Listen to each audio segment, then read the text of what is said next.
pertama sampai pertemuan ke-13 kemarin. Jadi kita membicarakan tentang rukun iman, kemudian kita juga membicarakan persoalan-persoalan yang berkaitan dengan keyakinan yang lain.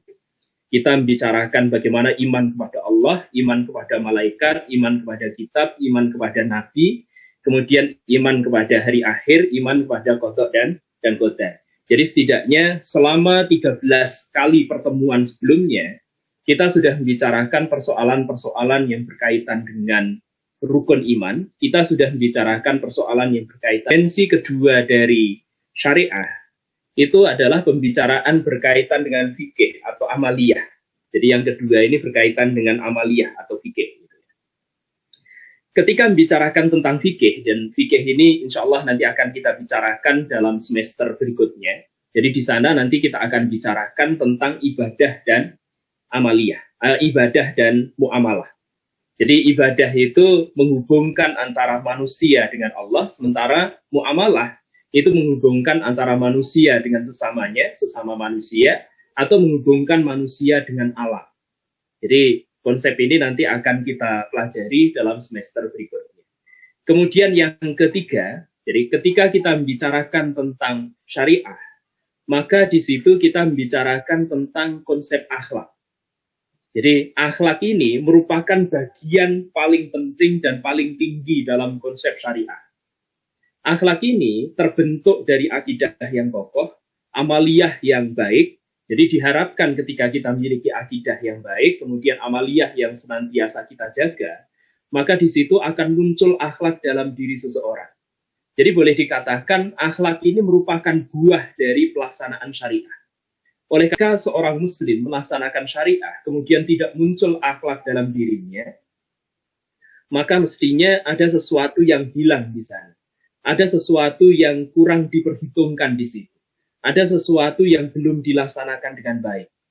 Karena mestinya seseorang yang sudah memiliki akidah yang kokoh, mereka melaksanakan peribadatan secara baik, di sini dengan ketinggian budi pekerti yang dimiliki, dengan ketinggian akhlak yang dimiliki, maka makhluk itu bisa sampai kepada Allah. Jadi jika tujuannya Allah, maka akhlak inilah yang harus melandasi. Jadi ketika manusia itu diciptakan oleh Allah, jadi wa ma khalaqtul jinna wal insa illa liya'budun. Jadi ketika manusia itu diciptakan oleh Allah dalam kerangka untuk beribadah, jadi tujuan mereka diciptakan itu untuk beribadah kepada Allah, maka peribadatan itu harus membuahkan akhlak.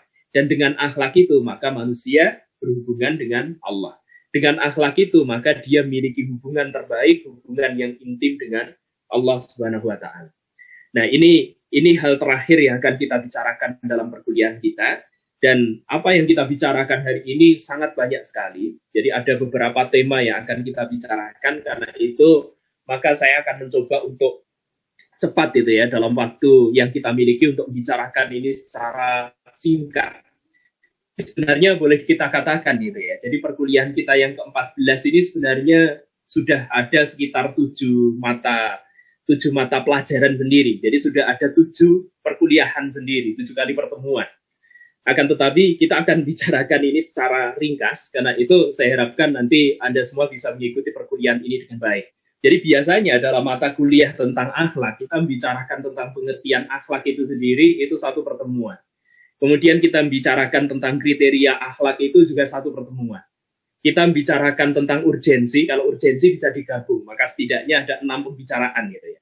Kemudian bicarakan hubungan antara iman dengan akhlak itu satu perkuliahan sendiri. Kemudian konsep baik dan buruk dalam Islam itu juga satu perkuliahan.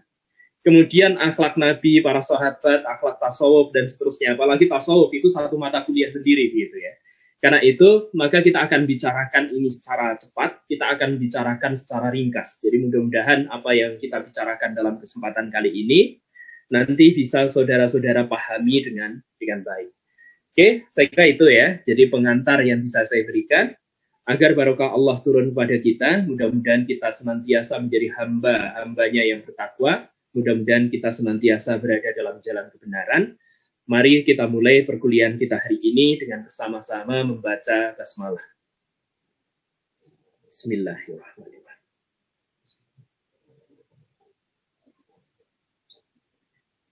Pertama, kita akan bicarakan tentang pengertian akhlak. Apa yang dimaksud dengan akhlak itu sebenarnya? Jadi apa yang dimaksud dengan konsep akhlak? Maaf ya. Nampaknya maaf ada sedikit kekeliruan. Jadi kata akhlak itu berasal dari kata khuluq, yang maknanya adalah perangai, tingkah laku, atau tabiat. Atau boleh juga kita katakan karakter gitu ya. Akan tetapi, nanti kita akan bedakan antara karakter, perangai, tingkah laku, atau tabiat. Atau kadangkala kita juga membedakan hal itu dengan etika atau moral. Jadi akhlak ini berbeda. Akhlak ini meskipun kadangkala ketika dalam bahasa Inggris itu ya, jadi kata akhlak yang berasal dari bahasa Arab ini, kalau kita terjemahkan ke dalam bahasa Inggris, nanti kita terjemahkan dengan kata etik. Akan tetapi akhlak ini berbeda dengan etika. Ini harus dipahami. Kenapa? Karena kata etika, jadi kata etika dalam bahasa Inggris, etika itu merupakan salah satu cabang dari filsafat. Sementara filsafat itu merupakan hasil cipta rasa karsa manusia. Jadi filsafat itu merupakan hasil dari proses berpikir manusia dengan menggunakan rasio yang ada dalam dirinya. Berbeda dengan konsep akhlak. Jadi akhlak ini merupakan konsep yang lahir dari Allah. Jadi pengajaran akhlak yang pertama itu berasal dari Allah Subhanahu wa taala. Akhlak itu diturunkan oleh Allah kepada para nabinya, kepada para manusia melalui para nabinya, melalui wahyu. Karena itu, akhlak ini bukan merupakan ciptaan manusia. Jadi kita memahami baik atau buruk itu berdasarkan wahyu yang turun kepada umat manusia melalui para nabi. Karena itu, meskipun kata akhlak ini kemudian diterjemahkan sebagai perangai, tingkah laku, tabiat, karakter, etika, atau moralitas, tapi kalau dilihat dari sisi pengertian secara terminologis, atau dilihat dari sisi pengertian istilahan, akhlak ini berbeda dengan semua kata itu. Jadi boleh dikatakan akhlak itu mencakup itu semua. Akan tetapi itu semua itu tidak bisa disamakan dengan konsep akhlak. Jadi kata akhlak itu secara bahasa itu maknanya perangai, tingkah laku atau tabiat gitu ya. Lantas apa pengertian secara terminologis dari kata akhlak itu sendiri? Jadi ada 3 pakar dalam bidang akhlak, salah satunya adalah Ibnu Miskawih, kemudian Imam Al-Ghazali, dan yang terakhir adalah Ahmad Amin. Ketiga tokoh ini memiliki kesepakatan bahwa yang dimaksud dengan akhlak secara terminologis atau secara istilahan adalah perangai yang melekat dalam diri seseorang. Jadi perangai yang melekat dalam diri seseorang yang dapat memunculkan perbuatan baik tanpa mempertimbangkan pikiran terlebih dahulu, tanpa pertimbangan pemikiran terlebih dahulu. Jadi yang dimaksud dengan akhlak itu adalah perangai yang melekat dalam diri. Jadi boleh dikatakan itu bukan sembarang perangai. Jadi akhlak itu adalah keadaan jiwa. Jadi akhlak itu adalah keadaan jiwa. Keadaan jiwa yang ada dalam diri seseorang. Ini menurut Imam Al-Ghazali itu ya, menurut Imam Al-Ghazali, akhlak itu adalah sifat yang tertanam dalam jiwa yang menimbulkan perbuatan-perbuatan dengan mudah tanpa memerlukan pemikiran atau pertimbangan. Jadi, yang pertama, akhlak itu adalah sifat yang tertanam dalam jiwa. Kalau sifat itu belum tertanam dalam jiwa, belum masuk dalam bawah sadar manusia, maka itu belum bisa dikatakan sebagai akhlak. Jadi misalnya Anda berangkat ke sebuah minimarket. Jadi Anda pergi ke sebuah minimarket. Di minimarket itu, Anda kemudian dilayani dengan sangat baik oleh wiraniaganya. Jadi begitu Anda masuk, Anda kemudian diberi ucapan selamat. Selamat datang Mas, selamat datang Mbak, selamat datang Pak, dan seterusnya. Kemudian setelah itu, begitu Anda berada di dalam, Anda kemudian juga ditawari dengan bantuan. Mas, ada yang bisa saya bantu itu ya. Kemudian ketika pulang pun mereka juga menunjukkan karakter yang baik. Mereka juga menunjukkan satu sifat tertentu yang baik. Jadi terima kasih sudah berkunjung. Apakah uangnya sebagian dari uang Anda mau didonasikan untuk kemanusiaan dan seterusnya itu ya. Jadi apa yang mereka lakukan itu satu kebaikan. Jadi mereka tidak melakukan sesuatu yang buruk kepada kita. Akan tapi perbuatan yang mereka lakukan kepada kita ini belum tentu itu bisa dianggap sebagai akhlak. Kenapa? Karena bisa jadi apa yang mereka lakukan itu tidak menjadi kondisi kejiwaan mereka. Jadi bisa jadi mereka melakukan itu. Jadi mereka melakukan itu ya karena apa? Jadi mereka melakukan itu karena standar operasional prosedur yang harus mereka laksanakan. Jadi bukan dari dorongan yang berasal dari dalam diri mereka. Nah, sifat yang tertanam dalam jiwa ini bisa menimbulkan perbuatan-perbuatan. Jadi perbuatan itu dilakukan dengan mudah tanpa memerlukan pemikiran atau pertimbangan. Jadi yang kedua, yang dimaksud dengan perbuatan akhlak itu adalah perbuatan yang berasal dari dorongan kejiwaan itu. Jadi apapun yang mendorong diri seseorang tanpa dia melalui proses berpikir panjang, itu adalah akhlak. Jadi misalnya begini ya, ada orang yang mengalami kecelakaan. Jadi ada orang kecelakaan di jalan raya. Maka apa yang kemudian terketuk dalam diri kita, dan kita sesegera mungkin otomatis melaksanakan itu, maka itu adalah akhlak. Ketika kita melihat orang kecelakaan, saat itu juga kita langsung ingin menolong, maka bisa jadi itu adalah akhlak kita. Karena itu adalah dorongan yang berasal dari dalam jiwa kita. Kemudian setelah itu melahirkan sebuah perbuatan. Perbuatan itu adalah perbuatan menolong orang lain. Maka bisa jadi ini adalah sebuah akhlak. Kemudian kita tanpa memerlukan proses berpikir. Jadi kita tidak perlu pertimbangan dulu. Ini nolong nggak ya, nolong nggak ya, nolong tidak ya, nolong tidak. Kita tidak perlu pertimbangan itu. Apa yang kemudian menggerakkan perbuatan kita, itulah yang disebut sebagai akhlak. Dan akhlak ini tentu dalam diri seseorang itu berbeda dengan orang lain. Ada orang itu yang memang menolong itu karena keikhlasan yang berasal dari dalam dirinya. Tapi bisa jadi kondisi kejiwaan yang berbeda itu akan menyebabkan perbuatan yang dilaksanakan kelihatan sama, tapi niatnya berbeda juga. Misalnya ada orang kecelakaan, ada yang mengambil kesempatan. Ini ada orang kecelakaan, saya nolong gitu ya. Tapi nolong, tapi niatnya yang lain. Wah, ini kelihatannya yang saya tolong ini orang kaya. Siapa tahu nanti saya bisa mendapatkan fasilitas setelah ini. Dia gantian memberikan sesuatu kepada saya karena sudah saya tolong. Atau kita menolong orang lain, ini orang kaya ini. Mungkin hartanya bisa saya ambil dan seterusnya. Jadi ini yang dimaksud dengan akhlak. Jadi apapun yang berasal dari kondisi jiwa kita yang mendorong perbuatan tanpa melalui proses berpikir panjang, itu adalah konsep akhlak. Pengertian yang dibangun oleh Imam Al-Ghazali itu hampir mirip dengan pengertian yang diberikan oleh Ibnu Miskaweh. Jadi akhlak itu suatu kondisi kejiwaan yang menyebabkan seseorang itu bertindak tanpa dipikirkan atau dipertimbangkan secara mendalam. Mohon maaf, saya keluar sebentar. Ini yang dimaksud dengan ilmu akhlak gitu ya. Kemudian bagaimana kriteria dari akhlak itu sendiri? Ini bagian kedua yang tadi juga harus kita bicarakan gitu. Perbuatan itu disebut sebagai perbuatan akhlak itu ketika memenuhi dua kondisi. Jadi perbuatan itu disebut sebagai perbuatan akhlak itu ketika memenuhi dua kondisi. Yang pertama, perbuatan itu biasanya sudah dilakukan berulang kali dengan bentuk yang sama, sehingga menjadi kebiasaan pelaku. Perbuatan yang lahir dari kebiasaan itu biasanya akan membentuk kondisi jiwa seseorang. Jadi orang yang biasa menolong orang lain biasanya akan lebih mudah untuk tergerak menolong orang lain ketika mereka mengalami kesusahan.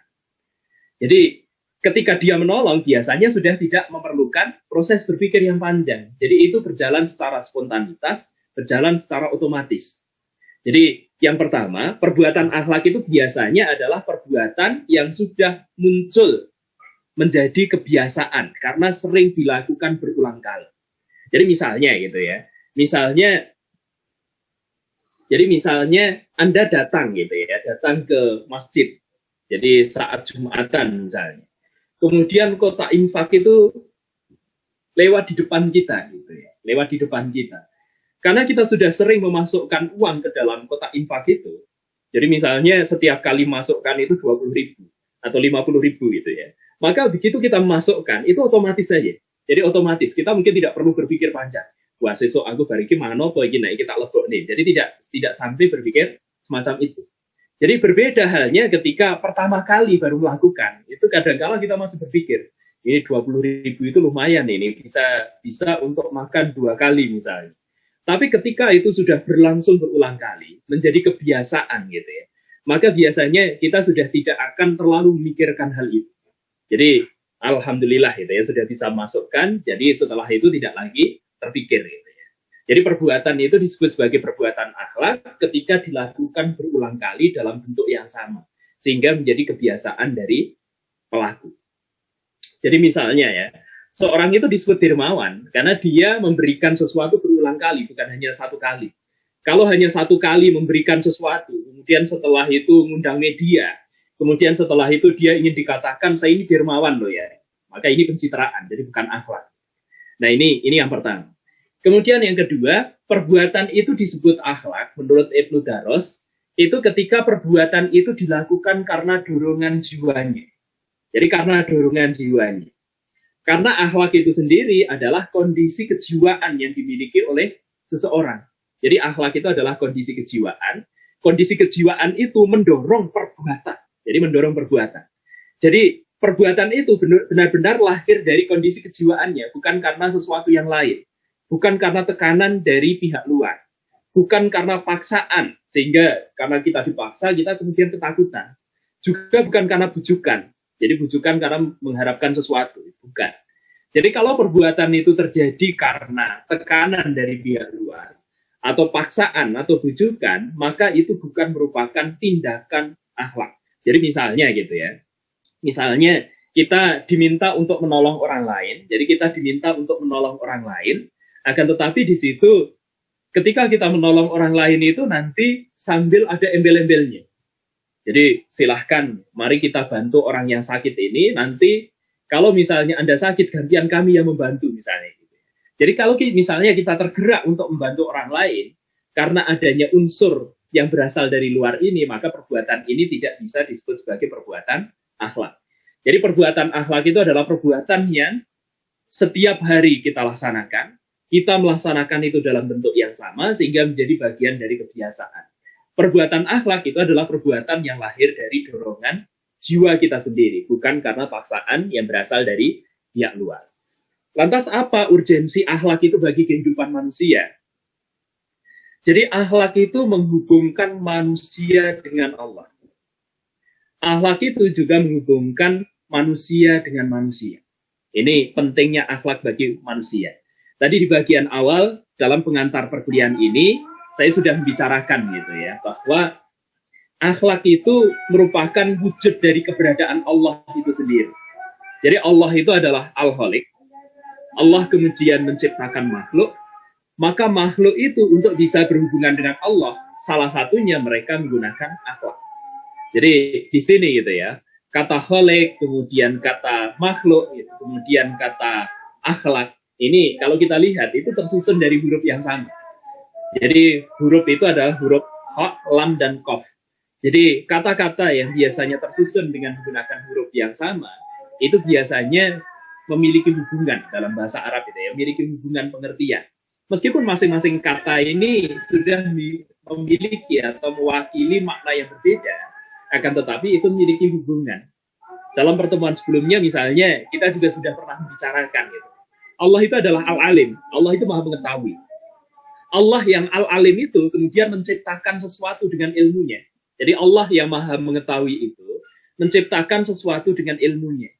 Sesuatu yang diciptakan oleh Allah dengan ilmunya itu disebut sebagai alam. Jadi alam itu pengertiannya sama dengan makhluk, yaitu kullu ma siwallah. Jadi segala sesuatu yang selain Allah. Maka makhluk itu untuk berhubungan dengan Allah itu dengan menggunakan ilmu. Jadi manusia ketika ingin berhubungan dengan Allah itu menggunakan ilmu. Manusia ketika belajar dari alam, maka dia bisa mendapatkan ilmu dari alam. Orang yang mendapatkan ilmu dari Allah atau dari alam, itu kemudian bisa disebut sebagai ulama. Ulama dalam pengertian yang luas. Jadi ulama dalam pengertian yang luas. Jadi manusia untuk bisa berhubungan dengan Al-Alim itu harus menggunakan ilmu. Maka tidak mengherankan ketika Rasulullah mengatakan, man arada dunya fa'alaihi bil ilmi, wa man aradal akhirata fa'alaihi bil ilmi, wa man aradahuma fa'alaihi bil ilmi. Jadi apapun yang kita kehendaki itu dengan menggunakan ilmu. Kalau kita menginginkan duniawi, jadi sesuatu yang bersifat duniawi, dunia gitu ya. maka itu harus dengan ilmu. Ketika kita menginginkan akhirat, jadi mendapatkan kebahagiaan di akhirat, maka harus dengan ilmu. Waman aradahuma fa'alaihi bil ilmi. Jadi kalau kita menginginkan keduanya, baik dunia maupun akhirat, maka itu dengan ilmu.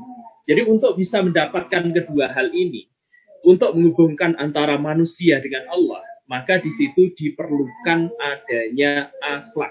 Jadi kita harus berakhlak kepada Allah, kita harus berakhlak kepada sesuatu yang kita harus berakhlak menurut Allah. Kemudian dengan akhlak itu kita juga menghubungkan manusia dengan manusia yang lain. Karena akhlak itu sebuah keindahan. Dalam hubungan antara manusia satu dengan manusia yang lain, di situ diperlukan sesuatu yang membuat atau memperindah hubungan antara keduanya. Jadi di situ gitu ya, di situ maka akhlak itu diperlukan. Jadi akhlak itu diperlukan oleh sesama makhluk. Bahkan terhadap makhluk yang tidak hidup, terhadap makhluk hidup yang lain, kita juga diwajibkan untuk berakhlak. Jadi misalnya, ketika kita ingin menyembelih hewan tertentu, maka di situ ada adab yang diterapkan, ada akhlak yang kita perlukan. Jadi ketika menyembelih, misalnya kita menyembelih ayam gitu ya, maka kita harus menggunakan bacaan basmalah. Di situ kita berakhlak kepada Allah. Di situ kita harus menggunakan pisau yang tajam. Kita berakhlak kepada hewan ini agar tidak terlalu menyakiti.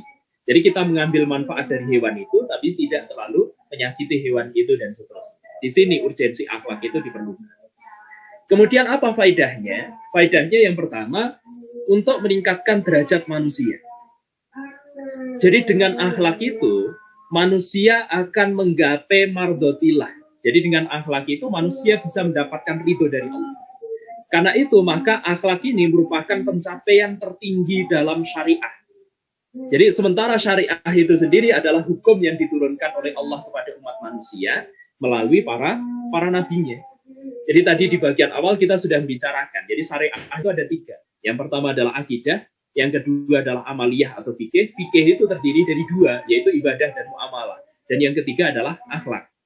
Jadi semakin berakhlak manusia, maka semakin meningkat derajat mereka. Semakin berakhlak mereka, semakin dekat mereka kepada konsep insan kamil. Insan kamil itu manusia yang sempurna menurut konsep Islam. Jadi salah satu kriterianya, jadi mereka memiliki kedekatan dengan Allah.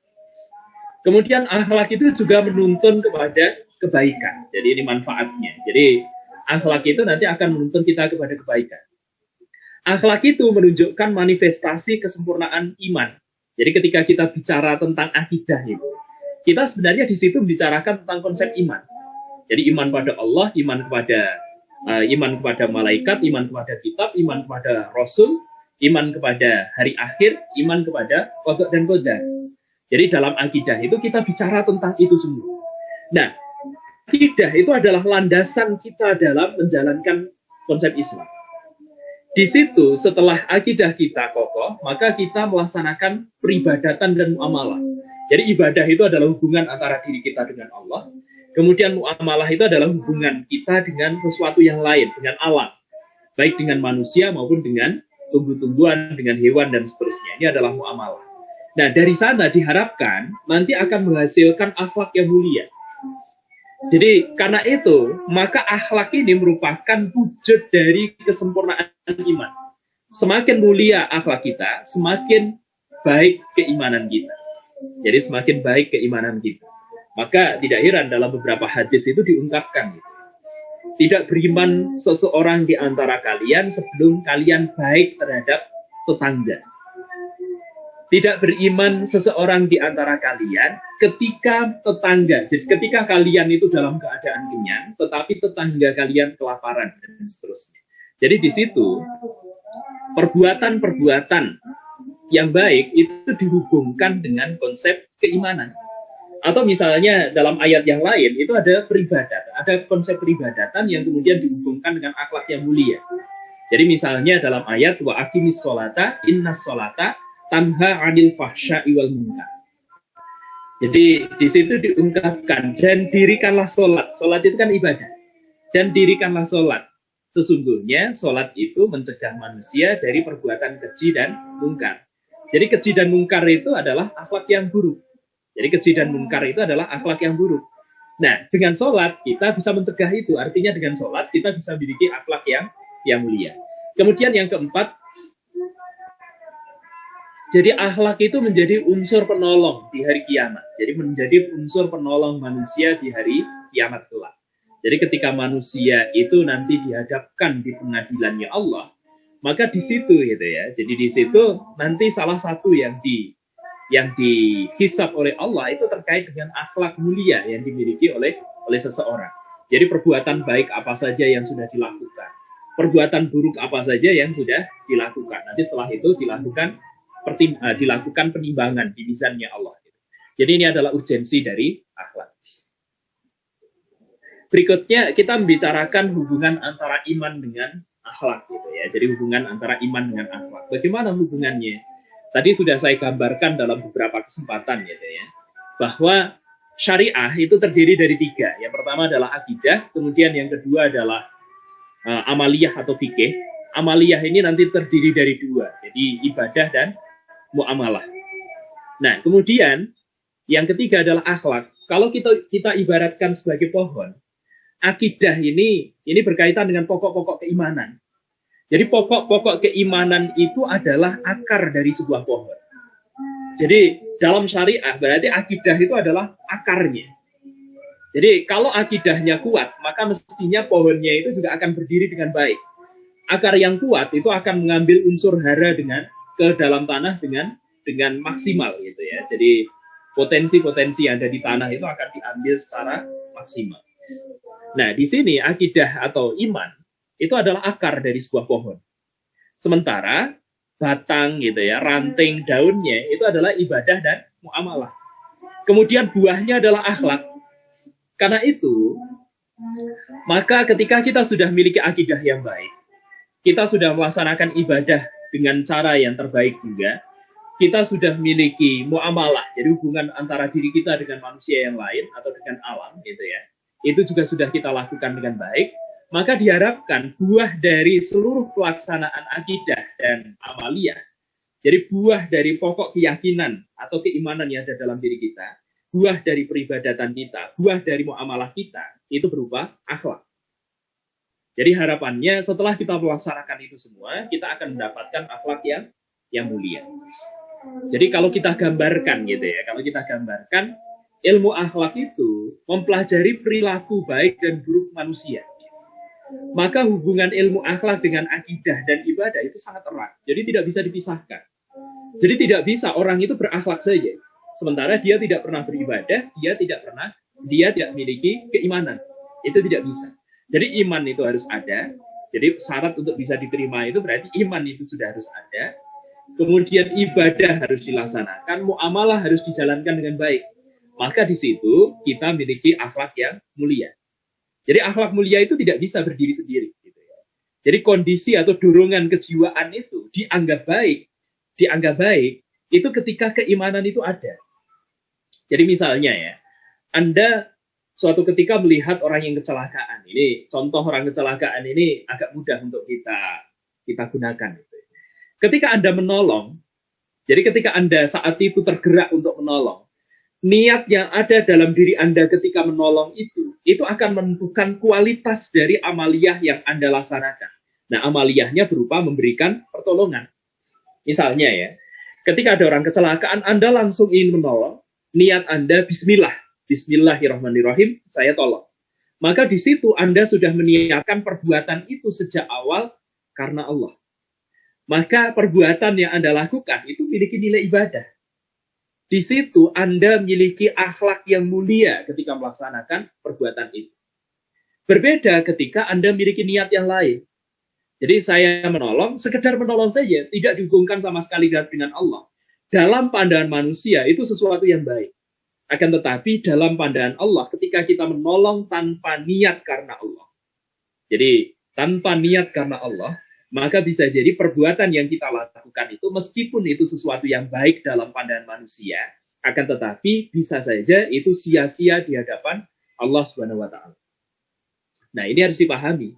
Jadi di sini maka iman dengan akhlak itu memiliki hubungan yang sangat erat. Jadi diterima atau tidaknya akhlak kita sangat tergantung pada keimanan yang kita miliki. Keimanan itu yang menyebabkan niat itu timbul dalam diri kita. Jadi misalnya secara tiba-tiba. Jadi secara tiba-tiba kita melihat sesuatu yang di situ kita membutuhkan bergerak cepat misalnya. Nah, saat itu kita tidak perlu proses berpikir untuk bergerak cepat. Maka apa yang kemudian muncul dalam diri kita? Jadi apa yang muncul dalam diri kita itu nanti merupakan bagian dari kualitas diri kita. Jadi kualitas akidah kita sekaligus kualitas akhlak kita. Jadi kalau kita ini pengen gitu ya, ingin melihat akhlak atau akidah saudara kita itu sebenarnya gampang. Jadi caranya gampang. Ini sekedar ilustrasi saja tapi tidak untuk dipraktekkan ya. Karena saya menggunakan ilustrasi atau contoh yang buruk. Jadi misalnya ya, Anda ingin melihat bagaimana akhlak seseorang. Anda ingin melihat bagaimana akidah seseorang. Karena pengertian akhlak dengan akidah itu hampir sama. Dua-duanya itu merupakan kondisi kejiwaan. Kondisi kejiwaan yang bisa memunculkan perbuatan. Perbuatan itu tidak perlu proses berpikir panjang. Akidah juga begitu. Akidah itu adalah pokok-pokok keimanan yang ada dalam jiwa manusia, mengakar dalam jiwa manusia. Jadi itu menimbulkan perbuatan tanpa melalui proses berpikir panjang. Jadi pengertiannya mirip dengan akhlak. Hanya akhlak itu adalah kondisi kejiwaan saja. Sementara akidah itu adalah pokok keyakinan yang mendasari dari kondisi kejiwaan itu. Jadi misalnya contohnya begini. Anda punya teman. Jadi teman itu mau masuk ke dalam sebuah rumah misalnya. Anda kemudian berdiri di sebelah pintu.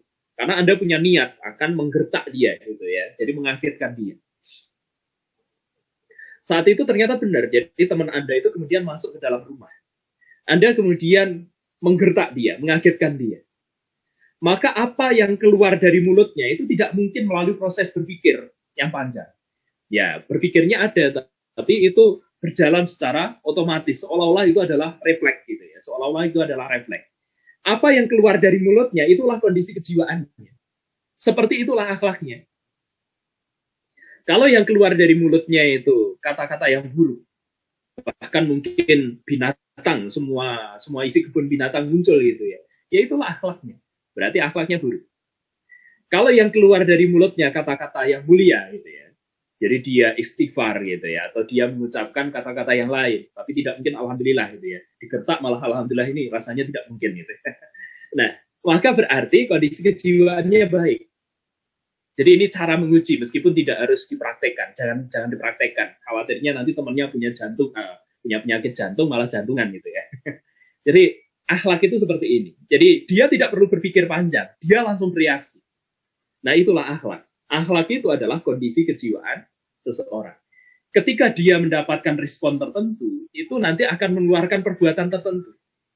Dari perbuatan itu kita tahu akhlak seseorang. Meskipun demikian gitu ya, kita ini hanya diminta untuk menilai seseorang itu berdasarkan dohirnya. Jadi kondisi kejiwaannya itu kita tidak tahu.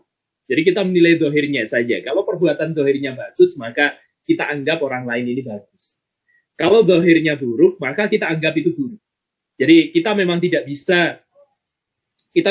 bisa menilai sebuah buku itu hanya dari covernya. Tapi kita juga tidak bisa membaca hati manusia. Karena itu maka nilai manusia itu berdasarkan dohirnya. Karena itu maka secara dohir perlihatkan bahwa diri Anda juga baik. Harapannya ketika kita sudah memperlihatkan dohir kita baik, maka kita juga memiliki isi kejiwaan yang baik gitu ya. Jadi tidak apa-apa kita mengenakan koko untuk menunjukkan bahwa kita muslim. Harapannya ketika kita sudah pakai baju koko ini, kita tidak berani lagi macam-macam gitu. Kita tidak berani lagi berbuat sesuatu yang buruk dan seterusnya. Jadi Islam itu bukan hanya menilai batinnya. Jadi jangan sedikit-sedikit saya mentinggi batinnya, itu dohiri, bukan. Tapi setidaknya Islam itu melihat dua hal sekaligus. Jadi tidak pernah memisahkan antara yang dohir dengan yang batin, antara yang substansi antara yang formalitas dengan yang informal, antara bentuk dengan substansinya dan seterusnya. Itu dilihat secara bersamaan.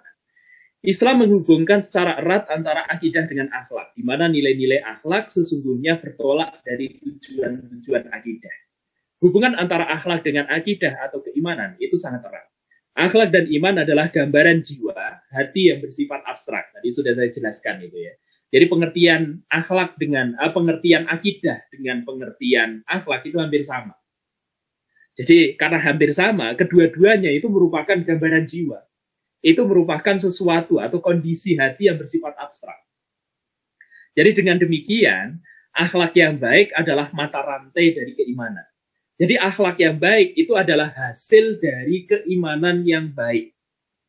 Jadi perlu dipahami ya, akhlak yang baik itu lahir dari keimanan yang baik. Karena itu dalam konsep Islam, kita bukan sekedar melihat bahwa orang itu melakukan kebaikan, bukan. Tapi kebaikan itu, jadi kebaikan itu landasannya apa? Ada orang yang menolong itu karena filantropi. Jadi sekedar karena kemanusiaan gitu ya. Maka dia kemudian mudah untuk menolong orang lain. Jadi karena alasan humanisme, dia mudah menolong orang lain. Tapi di situ tidak ada niat sama sekali bahwa dia menolong itu karena Allah. Maka kita tetap bisa mengatakan perbuatannya itu baik dalam pandangan manusia. Tetapi belum tentu dalam pandangan Allah. Karena itu dalam menilai perbuatan akhlak itu harus selalu dihubungkan dengan konsep ketuhanan. Jadi konsep ketuhanan macam apa yang kemudian melandasi perbuatan seseorang itu. Karena memang akhlak itu lahir dari konsep iman.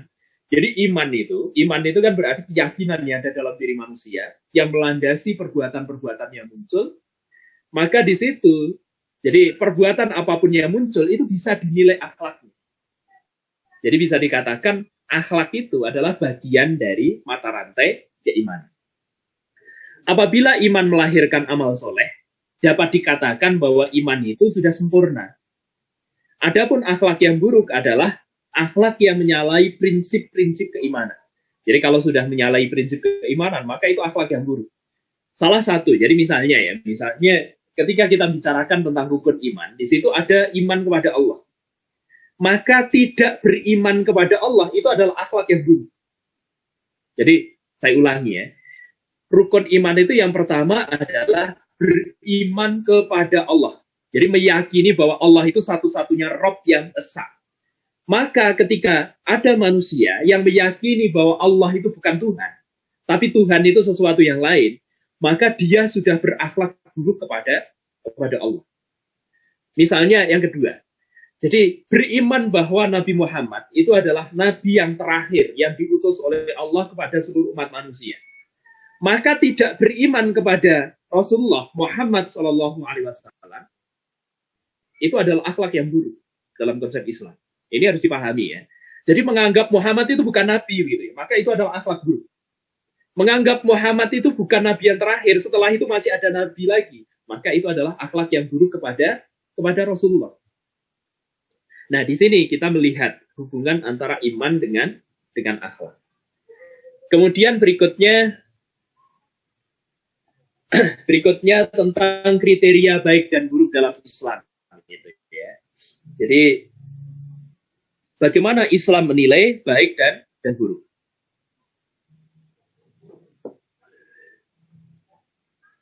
Baik dan buruk itu adalah sifat yang melekat pada suatu benda. Baik benda yang hidup maupun benda yang mati. Jadi benda yang hidup atau benda yang mati itu bisa kita beri sifat. Termasuk sifatnya adalah baik atau sifatnya buruk.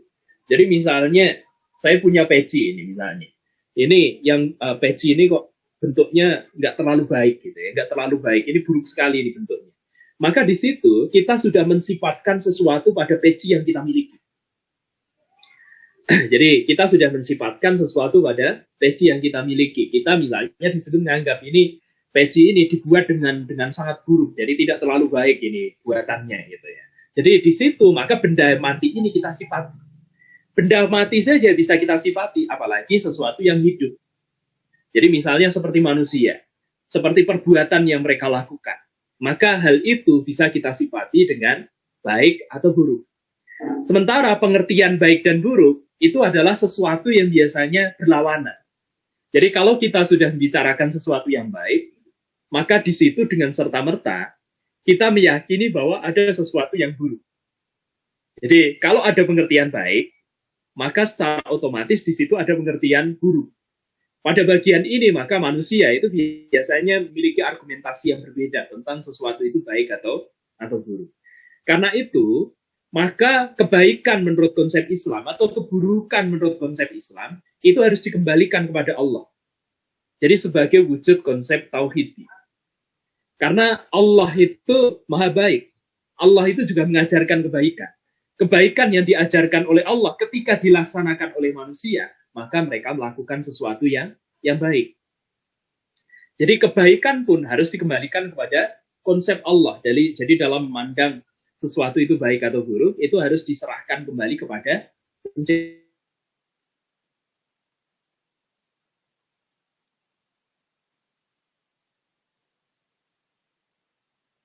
pengertian kebaikan atau keburukan itu sendiri.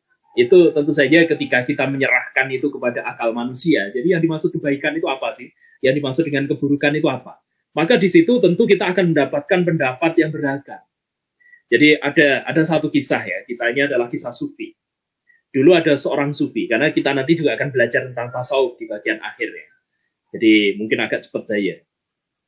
Jadi ada seorang sufi, dia bertanya kepada murid-muridnya, menurut kalian orang yang baik itu orang yang bagaimana?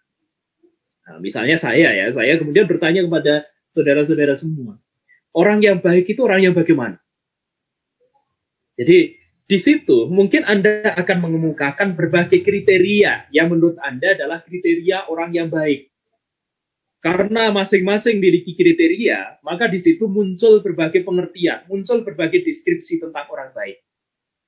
Jadi ada banyak kriteria tentang orang baik di situ. Ada yang mengatakan orang baik itu ya orang yang sering traktir saya gitu ya. Ini karena dia biasa ditraktir orang lain, dia mengatakan yang biasa traktir itu adalah orang baik. Orang yang baik itu adalah orang yang selalu taat kepada Allah. Orang yang baik itu adalah orang yang begini dan seterusnya. Nah, di situ muncul berbagai deskripsi tentang orang baik dan sangat banyak. Nah, setelah itu sang guru itu kemudian mengatakan, jadi sang guru sufi ini kemudian mengatakan, apa yang kalian ungkapkan tentang orang yang baik itu benar. Aku pun memiliki definisi sendiri tentang orang yang baik. Jadi menurutku, orang yang baik itu adalah orang yang dalam keadaan sendiri. Dia terpisah dari manusia yang lain, dia tetap dalam keadaan baik. Kata sang guru sufi itu. Jadi orang yang baik itu adalah orang yang dalam keadaan sendiri, dia terpisah dari manusia yang lain, dia tetap dalam keadaan baik. Jadi di sini, sang guru sufi ini membicarakan bahwa orang baik itu harus dikaitkan dengan konsep ihsan. Dalam konsep ihsan itu ada pengawasan yang berasal dari Allah. Jadi kalau dia dalam keadaan sendiri, tidak diawasi oleh manusia yang lain, dia itu tetap dalam keadaan baik atau tidak? Kalau dia tidak dalam keadaan baik, maka dia bukan orang baik. Kalau dia tetap dalam keadaan baik, maka dia adalah orang yang baik. Contohnya begini ya. Jadi misalnya, apa yang Anda lakukan ketika Anda berada dalam kamar sendirian, tidak diawasi oleh orang lain. Di situ sinyal HP Anda gitu ya. Jadi pada saat sendiri itu sinyal HP Anda itu sangat kuat karena wifi-nya wifi yang apa ya, yang high gitu ya, yang jadi misalnya wifi-nya bagus gitu ya. Anda kemudian sendirian saja, apa yang Anda lakukan? Apa yang Anda akses? Apakah Anda tetap mengakses hal-hal yang baik? Kalau itu iya, maka Anda orang baik. Kalau yang Anda akses itu hal-hal yang justru buruk, jadi apa gitu ya, sesuatu yang buruk, maka berarti Anda tidak baik ketika tidak diawasi oleh orang lain. Jadi Anda kelihatan baik itu hanya ketika diawasi oleh orang lain. Maka itu yang diungkapkan oleh sang guru sufi itu. Jadi orang yang baik itu adalah orang yang dalam kondisi sendirian, tidak diawasi oleh manusia, terpisah dari manusia yang lain, dia tetap dalam keadaan baik. Jadi kalau Anda ingin melihat diri Anda itu baik atau tidak, maka uji diri Anda dengan kesunyian. Maka di situ Anda akan melihat kondisi jiwa Anda yang sesungguhnya. Nah, karena itu maka kebaikan dan keburukan itu juga didefinisikan dengan definisi yang cukup banyak. Misalnya Ibnu Miskawih mengatakan kebaikan itu adalah yang dihasilkan oleh manusia melalui kehendak yang tinggi. Keburukan adalah sesuatu yang diperlambat olehnya demi mencapai kebaikan. Jadi yang dimaksud oleh Ibnu Miskawih di situ, Kebaikan itu adalah yang dihasilkan oleh manusia melalui kehendaknya yang tinggi. Kehendak yang tinggi itu adalah kehendak yang mengikuti kehendak yang maha tinggi, yaitu Allah. Jadi kalau kita mengikuti kehendak Allah, melaksanakan sesuatu karena Allah, maka itu adalah sebuah kebaikan. Kalau kita melakukan sesuatu yang berlawanan dari itu, maka itu adalah sebuah keburukan. Demikian juga Muhammad Abduh mengatakan kebaikan itu adalah yang kekal faedahnya, sekalipun menimbulkan rasa sakit dalam melakukannya. Apa yang dimaksud kebaikan itu adalah yang kekal faedahnya. Jadi kebaikan itu adalah sesuatu yang bisa mengantarkan kita kepada kekekalan akhirat. Jadi kekekalan kebaikan di akhirat. Jadi kalau sesuatu itu mengantarkan kita untuk masuk ke dalam janahnya Allah, maka itu adalah kebaikan. Kalau sesuatu itu justru menimbulkan, jadi menimbulkan apa? Jadi menyebabkan kita masuk ke dalam nerakanya Allah, maka itu keburukan. Meskipun ketika kita melakukan itu, mungkin menimbulkan rasa sakit. Jadi mungkin menimbulkan sesuatu yang tidak menyenangkan. Jadi misalnya ya, di dalam konsep Islam itu ada perintah untuk ta'muruna bil ma'ruf wa tanhauna 'anil munkar wa tu'minuna billah misalnya. Jadi kita ini diminta untuk selalu mengajak manusia itu kepada kebaikan. Kita diminta untuk menjauhi hal yang mungkar. Ini dua hal yang berat ya. Kadangkala ada sebagian orang itu yang tidak melakukan amar ma'ruf nahi mungkar sama sekali.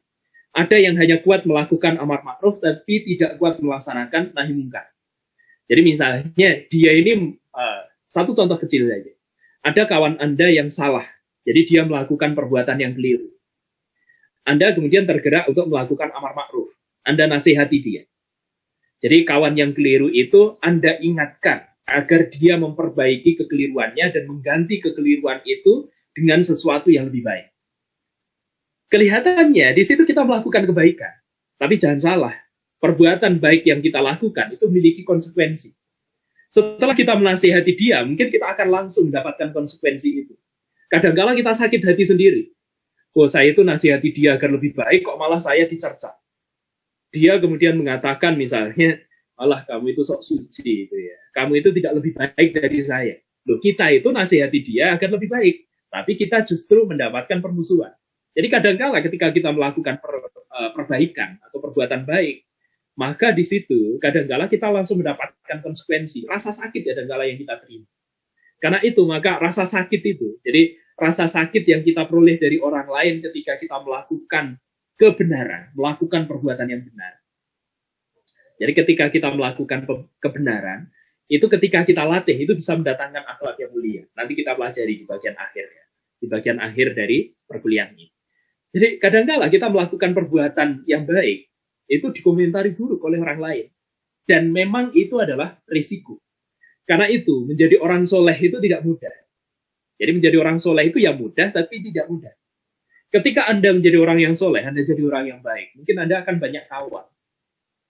Jadi Anda suka nraktir teman Anda punya banyak kawan. Tapi ketika Anda bukan sekedar menjadi orang yang soleh, tapi Anda juga ingin orang-orang di sekitar Anda soleh. Jadi Anda menjadi muslih. Jadi muslih itu maknanya orang yang soleh, sekaligus memperbaiki orang-orang yang lain. Jadi melakukan pengislahan. Gitu ya. Jadi melakukan pengislahan, maka Anda mungkin akan memiliki banyak lawan. Jadi banyak orang-orang yang melakukan nahi mungkar itu justru punya musuh yang banyak. Mereka bukannya tidak baik, mereka ini adalah orang-orang baik. Karena mereka orang baik, kemudian mereka melakukan kebaikan, berharap orang lain juga jadi baik, kadang-kala mereka dimusuhi. Jadi wajar ya. Kita melihat kurang baik apa Rasulullah itu. Tapi ternyata dia dimusuhi oleh kaumnya, yaitu kaum Quraisy. Jadi Rasulullah itu adalah Rasul yang mulia. Allah sendiri mengatakan, laqad kana lakum fi Rasulillahi uswatun hasanah. Jadi memang sudah ada dalam diri Rasulullah itu teladan yang mulia. Bisa menjadi teladan itu artinya Rasulullah itu adalah orang yang benar-benar baik. Tapi ternyata dia dimusuhi. Jadi jangan heran kalau ada orang yang baik, mereka ini adalah orang yang bertakwa kepada Allah, tapi mereka memiliki musuh. Karena orang yang muslih itu biasanya akan memiliki musuh. Jadi ini baik dan buruk dalam konsep Islam. Apa indikator baik itu? Yang pertama indikatornya perbuatan itu diperintahkan Allah dan Rasulnya. Jadi kalau ada perintah Allah dan Rasulnya itu baik. Yang kedua, perbuatan itu mendatangkan maslahah dunia dan akhirat. Jadi berguna untuk kehidupan dunia, sekaligus berguna untuk kehidupan akhiratnya. Maka itu perbuatan baik. Yang ketiga, perbuatan itu meningkatkan martabat di hadapan Allah. Jadi dengan melakukan perbuatan itu, ketakwaan yang ada dalam dirinya, keimanannya, ketakwaannya itu kemudian meningkat. Dengan keimanan dan ketakwaan itu, dia memperoleh posisi yang terbaik di hadapan Allah Subhanahu wa Ta'ala. Jadi, inna akramakum indallahi atqakum. Jadi manusia yang paling mulia di sisi Allah itu adalah manusia yang paling bertakwa. Jadi kalau kita memperoleh ketakwaan karena perbuatan yang kita lakukan, maka itu adalah perbuatan yang baik. Kemudian yang keempat, perbuatan itu menjadi bagian dari upaya melihara syariah. Kalau kita membicarakan syariah, maka ada 5 tujuan kenapa syariah itu diberlakukan. Jadi kenapa syariah itu diberlakukan, itu ada 5 tujuan. 5 tujuan ini seringkali disebut maqasidu syariah. Maqasidu syariah. Jadi tujuan-tujuan diberlakukannya syariah. Jadi tujuan diberlakukannya syariah itu ada 5. Kalau kelima hal ini kita laksanakan, maka kita melakukan perbuatan yang baik. Apa saja tujuan dari syariah itu? Yang pertama adalah hifdzuddin. Jadi kita melakukan sesuatu untuk menjaga agama. Jadi kita berdakwah itu berarti itu sesuatu yang baik. Kita berjihad, maka itu sesuatu yang baik. Ini memelihara agama. Kemudian yang kedua adalah hifdzun nafs. Untuk menjaga nyawa manusia. Jadi agar perbuatan yang kita lakukan itu perbuatan yang tidak menyia-nyiakan nyawa orang-orang yang ada di sekitar kita. Jadi kita jaga nyawa kita. Jadi syariah itu ada untuk menjaga nyawa manusia agar tidak diambil dengan semena-mena atau zalim gitu ya. Jadi justru Islam itu melindungi nyawa manusia. Bukan hanya muslim yang dilindungi, tetapi juga mereka yang kafir. Jadi mereka harus dilindungi oleh umat Islam selama tidak terjadi peperangan di antara mereka. Jadi dalam kondisi damai, umat Islam itu harus melindungi yang lain. Tentu di situ ada kesepakatan-kesepakatan yang harus dipahami antara kedua belah pihak. Jadi konsep tasamuhnya atau toleransi itu berjalan dua arah. Jadi kalau muslim diminta toleran, maka yang lain pun harus toleran kepada umat Islam. Jadi ini harus berlaku. Jangan kita diminta toleran, tapi mereka menyebarkan agama kepada masyarakat kita yang di bawah. Nah ini bukan toleransi. Jadi yang kedua adalah menjaga jiwa. Kemudian yang ketiga adalah hifdzul akal. Jadi menjaga akal. Menjaga akal kita agar tetap waras, agar tetap sehat. Jadi kenapa Islam itu menjaga akal? Karena akal itu merupakan bagian dari eksistensi manusia. Dengan akal itu manusia memahami wahyu. Karena itu maka Islam tidak mengizinkan perusakan terhadap akal. Salah satu prakteknya itu dengan melarang minuman keras. Kenapa minuman keras itu diharamkan dalam Islam? Karena minuman keras itu bisa merusak akal yang dimiliki oleh manusia. Baik itu secara temporer maupun permanen. Baik sementara atau seterusnya. Karena itu sedikit saja mengkonsumsi minuman keras gitu ya, mengkonsumsi khamr itu sudah haram. Sedikit saja haram, apalagi banyak. Jadi kenapa kita dilarang minum minuman keras? Karena itu bisa merusak akal. Sementara tujuan dari syariah itu adalah menjaga agar manusia itu tetap memiliki akal yang baik. Jadi akal yang baik, akal yang sempurna, akal itu bisa mengantarkan dirinya sampai kepada Allah. Kemudian yang keempat, tujuan syariah yang keempat itu adalah hifdzun nasl. Hifdzun nasl. Jadi menjaga keturunan atau menjaga syariah Islam dengan nikahan dalam konsep amal. Jadi kenapa manusia itu harus menikah? Itu untuk menjaga keturunan. Karena itu maka pernikahan diatur dalam konsep Islam. Karena dia adalah bagian mubah itu boleh artinya.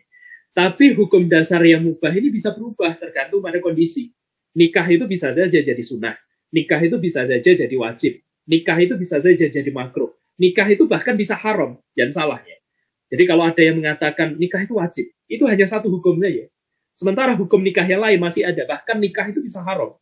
Jadi misalnya nikah yang haram itu Jadi ingin menikahi orang lain, tapi dia nikah itu karena ingin membuat dia menderita misalnya. Oh nanti kalau dia sudah menikah dengan saya punya kesempatan tiap hari menghukum dia. Nah, niat menikah karena ingin menyakiti orang lain, itu haram hukumnya. Jadi ingin menyakiti pasangan yang kita nikahi, itu haram hukumnya. Jadi nikah itu yang lain. Nah ini indikator Islam tentang kebaikan. Lantas bagaimana indikator tentang keburukan? Berarti sebaliknya gitu ya. Dan ini lebih banyak itu. Jadi sesuatu itu disebut sebagai buruk karena kalau perbuatan itu mendorong hawa nafsu yang datangnya dari setan. Ini yang pertama. Jadi perbuatan itu buruk kalau didorong oleh hawa nafsu, sementara hawa nafsu itu datangnya dari setan. Maka itu sebuah keburukan. Kemudian yang kedua, perbuatan itu dimotivasi oleh tauhid. Tauhid itu menyebabkan kita melampaui batas dalam tindakan kita, yang bisa mendatangkan kerugian bagi diri sendiri dan orang lain. Maka ini bisa mendatangkan sesuatu yang buruk bagi kita. Perbuatan itu disebut baik kalau membahayakan kehidupan dunia dan akhirat. Jadi membuat kehidupan di dunia itu rusak, tidak mengantarkan kita kepada jannahnya, tapi justru masukkan kita ke dalam akhirat. Jadi kita rugi. Kita menghadapi bahaya di sini, yaitu bahaya di akhirat. Maka perbuatan itu berarti perbuatan yang buruk. Kemudian yang keempat, perbuatan itu disebut sebagai buruk kalau menyimpang dari tujuan syariat. Jadi tidak memelihara agama, tidak memelihara jiwa, jadi membunuh orang tanpa alasan yang jelas, tanpa alasan syar'i yang kuat dan seterusnya misalnya. Merampok dan seterusnya. Maka di sini membahayakan jiwa manusia yang lain, itu berarti perbuatan buruk karena dia menyimpang dari syariat. Kemudian membahayakan akal, misalnya minum-minuman keras tadi, maka itu sesuatu yang buruk. Kemudian membahayakan konsep penjagaan keturunan. Jadi tanpa nikah, kesana kemari punya anak di masing-masing tempat itu ya misalnya. Maka itu adalah perbuatan buruk. Itu adalah zina gitu ya. Zina itu adalah perbuatan yang buruk. Karena itu maka kita diperintahkan oleh Allah wala taqrabuz zina. Jadi kita ini diminta untuk tidak mendekati zina. Mendekati saja tidak boleh, apalagi melaksanakan. Kemudian tidak memelihara harta orang lain. Jadi misalnya merampok, mencuri, korupsi, dan seterusnya. Itu termasuk perbuatan yang buruk. Kemudian yang kelima, menimbulkan kebencian dan permusuhan. Maka itu perbuatan buruk. Kemudian menimbulkan bencana bagi kemanusiaan. Maka itu adalah perbuatan yang buruk. Menjadikan kebudayaan manusia penuh dengan keserakahan dan nafsu setan. Jadi misalnya ini paham kapitalisme gitu ya. Paham kapitalisme itu dengan sendirinya buruk. Karena motifnya sudah salah sejak awal. Ekonomi kapitalis misalnya. Ekonomi kapitalis itu kan mengharapkan, jadi dengan prinsip ekonominya. Ini Anda di Fakultas Ekonomi tentu belajar tentang ini gitu. Jadi dengan pengorbanan yang sekecil-kecilnya bisa mendapatkan keuntungan yang sebesar-besarnya. Ini prinsip ekonomi kapitalis. Karena itu maka tidak jarang gitu ya, dalam ekonomi kapitalis ini seringkali terjadi monopoli. Seringkali terjadi free fight liberalism. Jadi pertarungan yang begitu liberal yang ada di pasaran. Nah, hal semacam ini bisa menimbulkan keserakahan dan nafsu setan itu menggejala di antara manusia. Sementara berbeda dengan prinsip ekonomi Islam. Jadi semakin banyak kita memberi, insya Allah semakin banyak kita menerima. Ini prinsip ekonomi Islam. Kemudian yang kedelapan, melahirkan konflik, peperangan, dan dendam yang tidak berkesudahan. Maka ketika perbuatan itu melahirkan konflik, peperangan, dendam tidak berkesudahan, maka ini adalah perbuatan yang buruk. Ya, masih ada beberapa tema yang lain, masih cukup panjang ya. Kemudian berikutnya, bagaimana akhlak Nabi dan para sahabat. Di sini saya hanya ingin membicarakan tentang akhlak Rasulullah saja. Jadi pembicaraan tentang akhlak ini memang mengacu kepada Rasulullah. Tadi saya sudah membacakan salah satu ayat dalam Al-Quran, yaitu laqad kana lakum fi Rasulillahi uswatun hasanah. Jadi memang ada dalam diri Rasulullah itu suri teladan yang baik. Jadi keberadaan akhlak dalam konsep Islam, jadi dalam ayat yang lain digambarkan wa innaka la'alla khuluqin adim. Jadi memang dalam diri Nabi itu ada budi pekerti yang agung, ada budi pekerti yang tinggi. Karena itu maka kita jadi sebagai seorang muslim itu diminta untuk meladani akhlak Rasulullah. Jadi kita diminta untuk meladani akhlak Rasulullah agar kita bisa mendapatkan kebaikan-kebaikan itu. Jadi kebaikan-kebaikan sebagaimana yang diperoleh oleh Rasulullah. Jadi sentralnya itu adalah Rasulullah. Jadi suatu ketika ada sebagian sahabat itu bertanya kepada Aisyah, wahai Aisyah, bagaimana akhlak Rasulullah itu? Sayyidatina Aisyah kemudian menjawab, khuluqul Quran. Jadi akhlak Rasulullah itu adalah Al-Quran. Jadi boleh dikatakan akhlak Rasulullah itu ya Al-Quran. Jadi Rasulullah itu seperti Al-Quran yang berjalan. Jadi apapun yang dilakukan oleh Rasulullah, maka di situ selalu dijiwai oleh semangat yang ada dalam Al-Quran. Karena itu untuk bisa memperoleh akhlak sebagaimana Rasulullah, maka pelajari Al-Quran dengan baik, pelajari hadis-hadis beliau. Jadi bagaimana contoh beliau melaksanakan akhlak itu dalam kehidupan, semuanya sudah termaktub secara lengkap di sana. Jadi akhlak Rasulullah itu adalah Al-Quran. Kemudian ketika kita mempelajari tentang akhlak Rasulullah ini, jadi ketika kita mempelajari tentang akhlak Rasulullah ini, di situ kita akan menemukan banyak hal. Jadi Rasulullah itu adalah penyebar kasih sayang pada seluruh umat manusia. Beliau dikenal sangat pemaaf, meskipun pada orang lain yang sudah menyakiti. Ada satu kisah itu ya. Dan kisah ini adalah kisah yang sangat populer. Jadi suatu ketika, jadi Rasulullah itu ketika berada di Madinah, setiap beliau hendak berangkat ke satu tempat, itu beliau selalu melewati satu tempat. Jadi ketika beliau hendak ke suatu tempat itu melewati satu tempat tertentu. Dan di tempat itu selalu ada orang yang meludahi beliau. Jadi selalu ada orang yang meludahi beliau. Bayangkan seandainya itu terjadi pada diri kita, apa yang kita lakukan? Mungkin kita akan marah sekali ada orang yang meludahi kita, gitu ya. Mungkin kita akan marah. Akan tapi berbeda dengan Rasulullah. Dan hal itu bukan hanya terjadi satu kali, bahkan berkali-kali. Jadi setiap kali Rasulullah lewat tempat itu selalu diludahi. Tapi Rasulullah selalu sabar, selalu sabar. Sampai suatu ketika gitu ya, ternyata ketika Rasulullah lewat di tempat itu tidak ada orang yang meludahi. Rasulullah justru heran. Beliau kemudian bertanya kepada para sahabat, di mana orang yang biasanya meludahi aku itu? Nah, ternyata gitu ya, orang yang sedang meludahi beliau itu dalam kondisi sakit. Maka beliau pun langsung saat itu juga tergerak untuk menengok orang itu. Ini bayangkan, ini kondisi psikologis semacam ini kan sangat luar biasa. Jadi di situ Rasulullah itu memperlihatkan kondisi kejiwaan yang begitu matang. Jadi dia sudah diludahi sedemikian rupa, tidak membalas dengan keburukan. Justru ketika orang itu sakit, beliau adalah orang yang kemudian menengok orang itu. Dan bisa dibayangkan orang yang dalam kondisi sakit itu seperti apa perasaannya. Dia selalu berbuat buruk kepada Rasulullah. Saat itu Rasulullah melakukan kebaikan.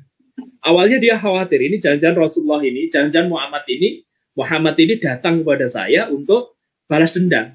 Tapi ternyata tidak. Rasulullah itu datang untuk menjenguk dia yang sedang sakit. Maka di situ, jadi diriwayatkan orang yang sedang sakit ini kemudian masuk Islam. Kenapa? Karena melihat ketinggian budi yang dimiliki oleh Rasulullah. Jadi seperti inilah akhlak Nabi.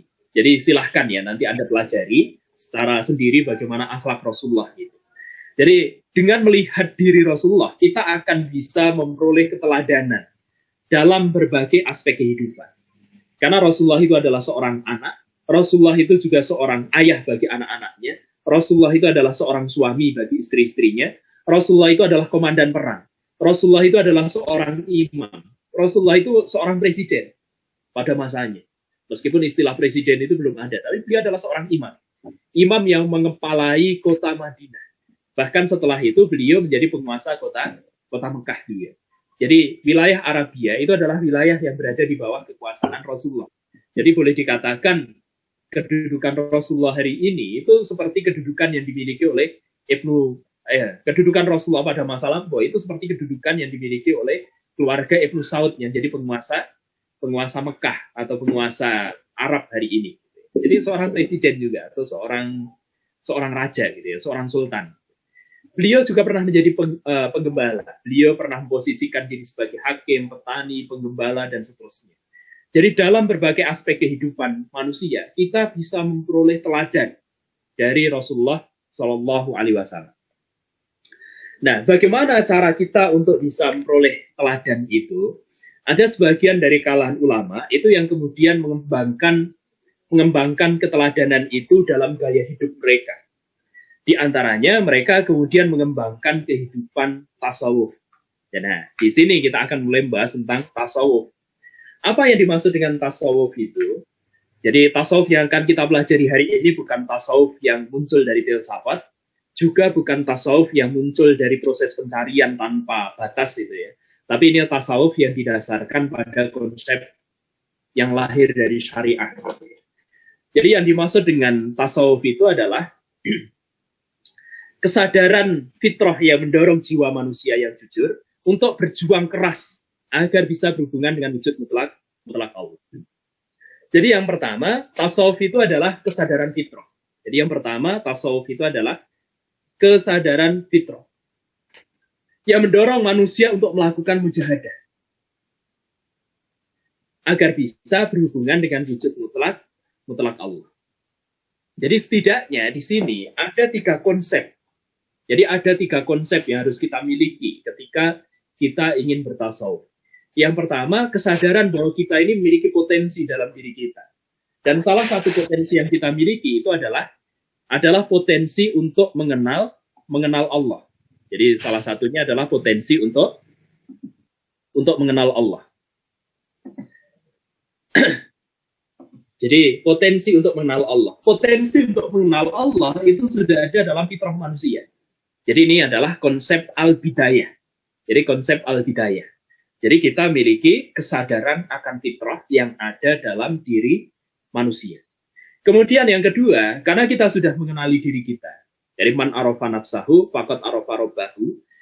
Jadi barang siapa mengenal dirinya, maka dia akan mengenal Robnya, dia akan mengenal Tuhannya.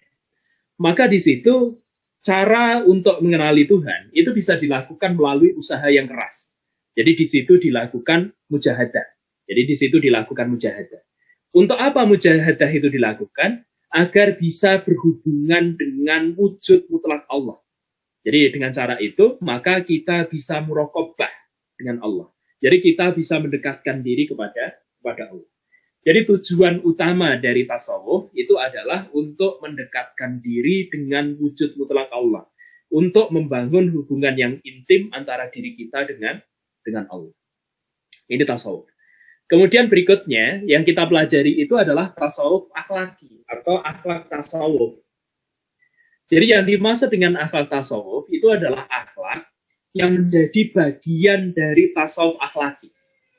Jadi akhlak itu adalah bagian dari tasawuf akhlaki yang merupakan salah satu ajaran dari tasawuf, dan yang penting dalam ajaran tasawuf akhlaki adalah misi kalbu kita. Mohon maaf ini salah tulis ya. Harusnya pakai qaf bukan pakai ha. Jadi mengisi kalbu kita dengan sifat khauf, yaitu merasa khawatir terhadap siksa yang berasal dari Allah. Ini akhlak. Jadi akhlak tasawuf itu adalah tasawuf akhlaki atau akhlak tasawuf itu adalah tasawuf yang berkonsentrasi pada perbaikan akhlak. Jadi kita melaksanakan tasawuf untuk memperbaiki akhlak yang ada dalam diri manusia. Bagaimana caranya? Caranya dilakukan melalui riyadhah. Jadi riyadhah itu adalah latihan badan dan sekaligus latihan rohani. Jadi kita melatih jasmani kita sekaligus melatih rohani kita. Ada 4 cara yang bisa kita lakukan untuk bisa mendapatkan akhlak yang mulia. Yang pertama, mengurangi makan. Mengurangi makan itu bisa dilakukan dengan puasa. Jadi ketika kita puasa itu, kita akan lebih mudah mengetahui kondisi kejiwaan kita. Jadi saat perut kita tidak terisi dengan makanan, mungkin kita lebih mudah berempati dengan orang-orang yang kekurangan. Sehingga kita terdorong untuk memberi bantuan kepada mereka misalnya. Jadi mengurangi makan. Salah satunya melalui puasa, dan ketika makan jangan terlalu berlebihan. Jadi Rasulullah itu pernah mengungkapkan, jadi bagaimana beliau makan, jadi beliau itu akan makan, tapi makannya tidak sampai kenyang, jadi beliau berhenti sebelum kenyang. Jadi makan itu berhenti sebelum kenyang. Ya meskipun bukan berarti salah kalau kita makan sampai kenyang itu salah, tidak salah juga gitu ya, tidak salah. Tapi itu adalah yang terbaik itu adalah berhenti sebelum kenyang. Jadi dalam praktek Islam itu yang dipraktekkan oleh Rasulullah itu sepertiga. Jadi lambung kita itu sepertiga untuk makanan, sepertiga untuk cairan atau minuman, sepertiga untuk udara. Jadi di lambung itu isinya 3 itu ya. Jadi sepertiga untuk makanan, sepertiga untuk air, dan sepertiga untuk udara. Kalau itu dilaksanakan, maka insya Allah kita akan peroleh kesehatan gitu ya. Jadi salah satu hikmahnya kita menjadi sehat. Jadi ini mengurangi makan.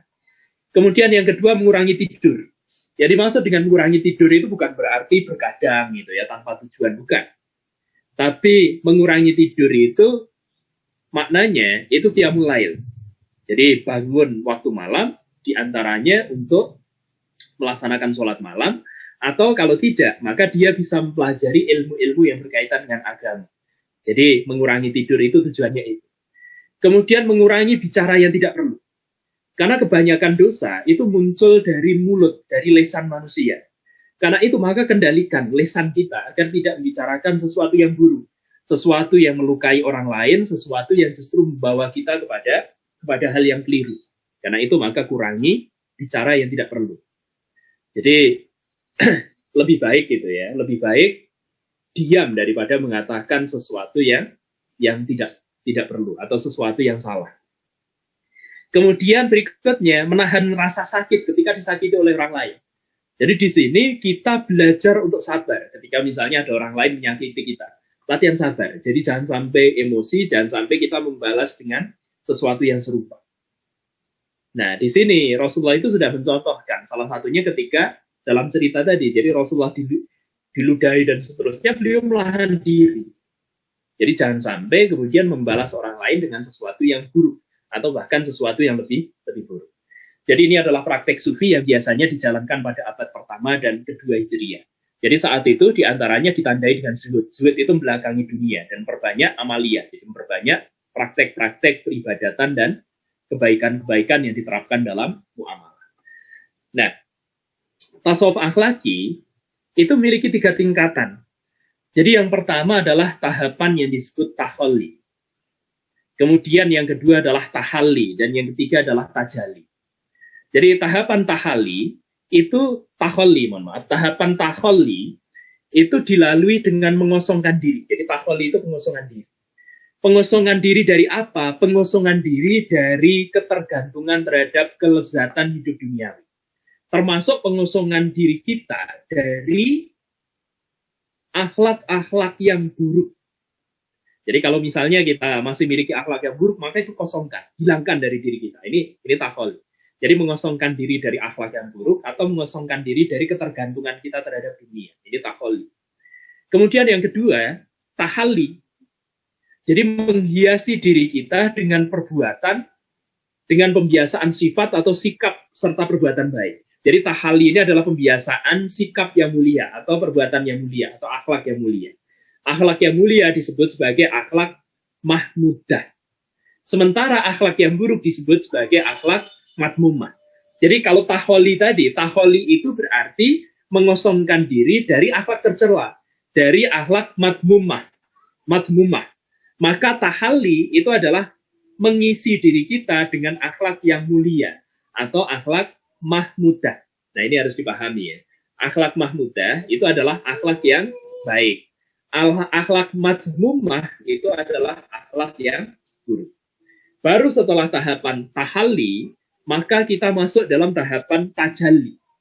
Jadi tajalli itu adalah melekatnya akhlak mulia dalam diri seseorang, sehingga tersingkap penghayatan rasa kebertuhanan.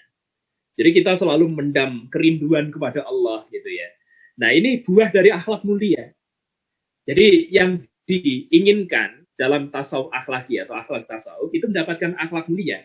Jadi ketika sampai pada tahapan tajalli, maka akhlak mulia itu sudah melekat dalam diri manusia. Jadi sudah melekat dalam diri manusia sehingga tersingkap penghayatan akan rasa kebertuhanan. Jadi kedekatan kita dengan Allah itu semakin intim. Sehingga kita selalu mendam kerinduan kepada Allah. Jadi ini adalah tingkatan yang ada dalam tasawuf akhlaki. Oke, saya kira itu ya. Jadi perkuliahan kita hari ini. Monggo silahkan sebelum kita akhiri.